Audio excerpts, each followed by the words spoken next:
University, Arts and Commerce, Tripura University, Professor Sukanto Boni, Dean of Science, Tripura University, Mr. Sanjeev Dev, Film Director, Professor A. Gupta, Filmmaker, Professor Shri Dev Varma, Head Department of Kokborok, Tripura University, and of course, Shri, the Director of this film, and Mr. Dhananjoy Dev Varma, Director, Tribal Research, faculty members, guests, students. It's indeed an honor to be here. Of course, you must be impatient. You have come to see a movie and you have been bombarded by speeches.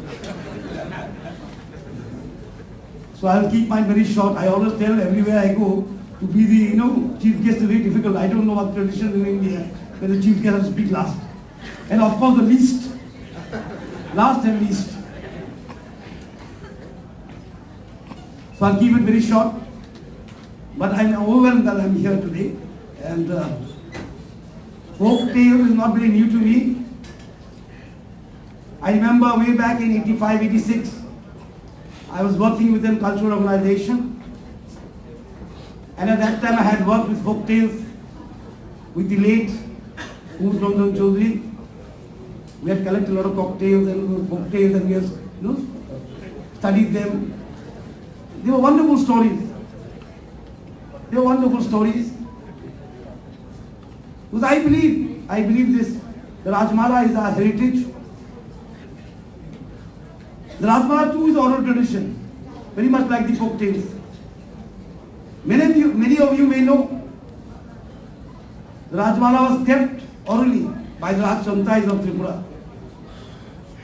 During the era of Dandamanikka, in the 16th century, two scholars, Banashar and Sukreshwar, were called, and the Rajchantai narrated the story of the kings to these two scholars, and they put it down in writing in Sanskrit and named the book Rajratnakaram, which was later translated into Bengali by Prahlad Chandra Singh and made Rajmala. So all our traditions here, indigenous traditions, are oral traditions. In India also we say that Shruti and Smriti are very important to hear and to memorize. That is the tradition all over India also, here also.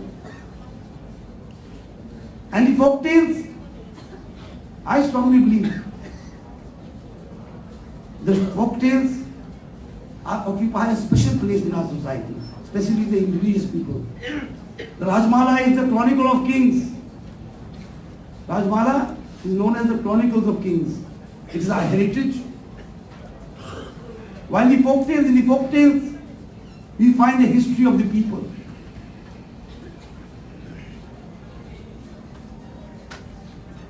In folk tales, we find the history of the people, and it is important, as important as the Rajmala, to discover the history of the people also.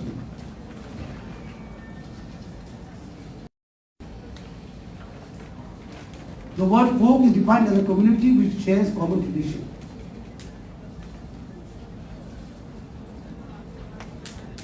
And I think the first, I said I did folk tales in 85, 86, long time back. If my memory serves me right. There was a gentleman named William John Thomas. And I think in 1836 or 46, he coined the word folk tales. And since then, there has been a lot of stress on cocktails. And later on, in the 19th century, there was a German philosopher named Herder, if my memory serves me right. When I was doing folk tales, I learned these things. Just like you all are learning now, I also was learning that time. There was a German philosopher named Herder. And he collected all the folk tales of Germany, all the folklores, all the folk poetry, folk songs. And from that, he recovered a lot of German national history. This philosopher named Herder, he collected folk tales, folklore, folk poetry, folk songs, and from that, he traced back many national history of this country. And since then, that people started recognizing the importance of folk tales.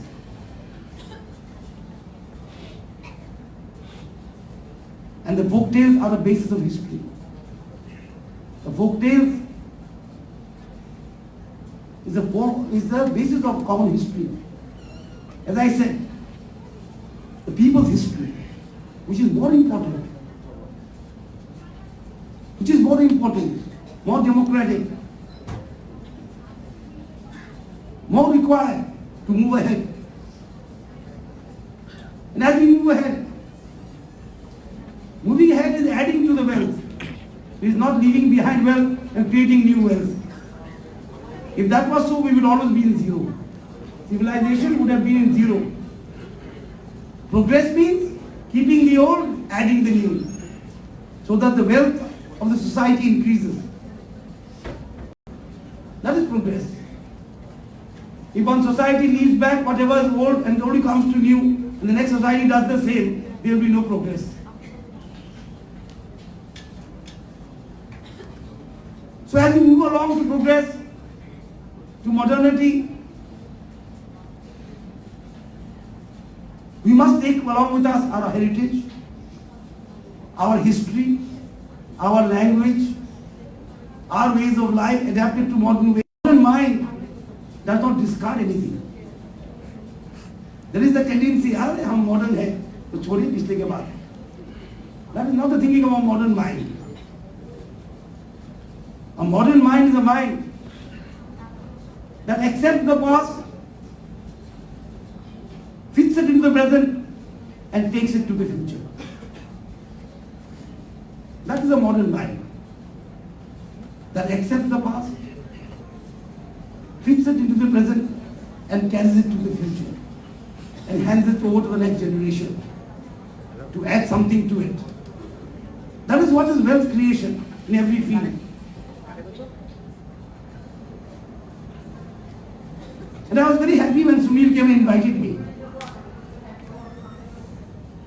Because I always think, and I always tell young people, especially people of the indigenous people of Tripura, I always tell them that we build hospitals, we build roads. Those are assets, developmental assets, infrastructural assets. Those are must required. But even more what is required is cultural asset. So these are permanent assets. Cultural assets are permanent assets. Hospital roads are very much required for society. We cannot move ahead without schools, hospitals, health, roads, connectivity. But there is something above that, which is somewhat eternal. That is the cultural assets. And today, I find a cultural asset is being built through this movement.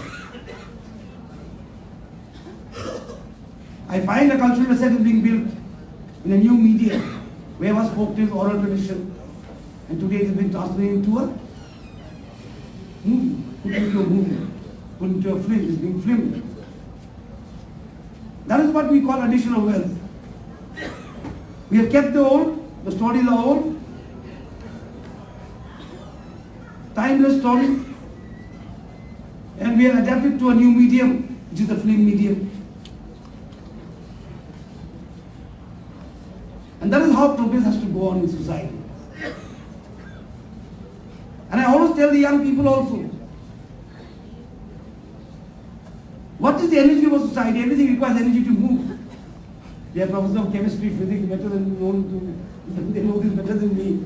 Anything to move, to live requires energy. So the energy of the society is its culture. More vibrant the culture, more vibrant the society. More rich the culture,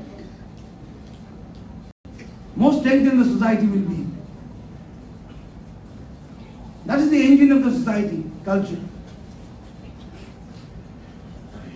And in our Indian way of life, we don't say culture, we say Sanskriti. Culture is a word that is derived from another word known as cult. Sanskriti is a word that is derived from sanskar, our traditions, our values, our ways of thinking, our ways of living, all put together form Sanskriti.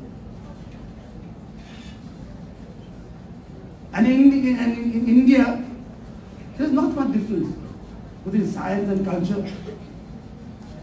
Because we believe that everything is scientific. And there's so much to learn from these stories. Timeless truths are told us in simple manner. We complicate things. As we get more educated, we try to complicate things. Truth is always simple. Whether you like it or not, truth is not complicated. Truth is very simple.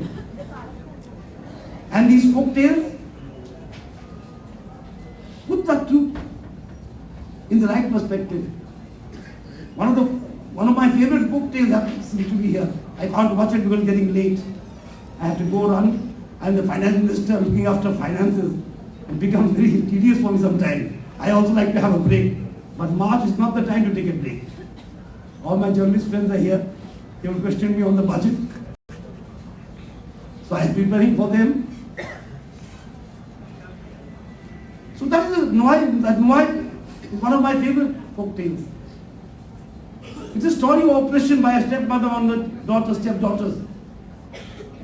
And how one girl, one of her sisters, gathers feathers of the Nuai bird, stitches, a wing for herself and flies off to be liberated from oppression. To be liberated from oppression. How simply it is being told. Through the stories of two sisters and one stepmother. It doesn't require great political thinking.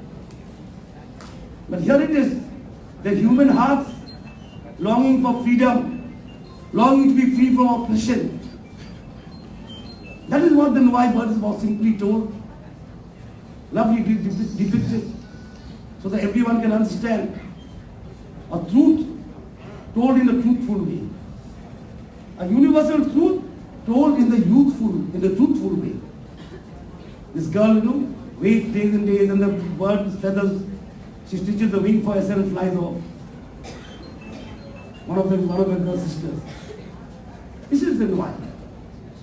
So these are universal truths which are timeless, boundless, applicable to every society. So we, people of Tripura, should be happy. I was a long time, it does not matter. We are all from Tripura, and we should be happy that these stories have sprung up from the minds of our people, from the soil of our people. So these folk tales are oral traditions. It's a storehouse of the people's history of Tripura, of people's traditions.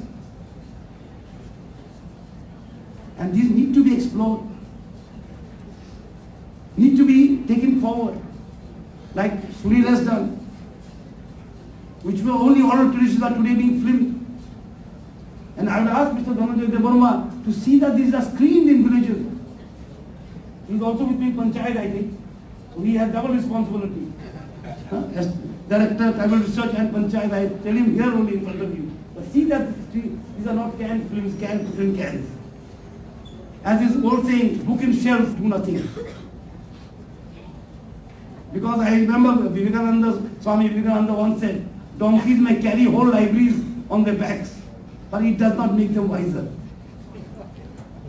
Swami Vivekananda had once said, donkeys may carry the whole library on their backs, but it does not make them wiser. So these films are made, it's a pioneering effort. It should be appreciated throughout India, I feel, and abroad also. And there was a filmmaker speaking here. Very nice to hear him. He'll be happy to know that in the month of March we are planning to have a national science film festival in Tripura. It's the first time in Tripura, and I happen to be the science and technology minister. It was a very brave step taken by us, because our infrastructure is not very good yet, but we have said why not? Because progress only comes when we face challenges. This is a challenge that we have taken up. And I would ask these young boys and girls here to look into, not only look at things. Looking at things is not education. Looking into things is education. Let us not only look at things. When we look into things, we will enrich ourselves, we will be able to enrich our society, enrich our state, and enrich our nation. And I am very grateful to Sunil that he invited me here to meet such lovely people. And I am doubly grateful to him that he cut the program short.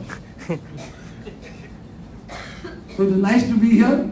We'll see you again on some other occasion. I thank the Vice Chancellor that I have been here in the university. It's always an experience to talk to young minds. Thank you so much, and we'll see you again. Thank you.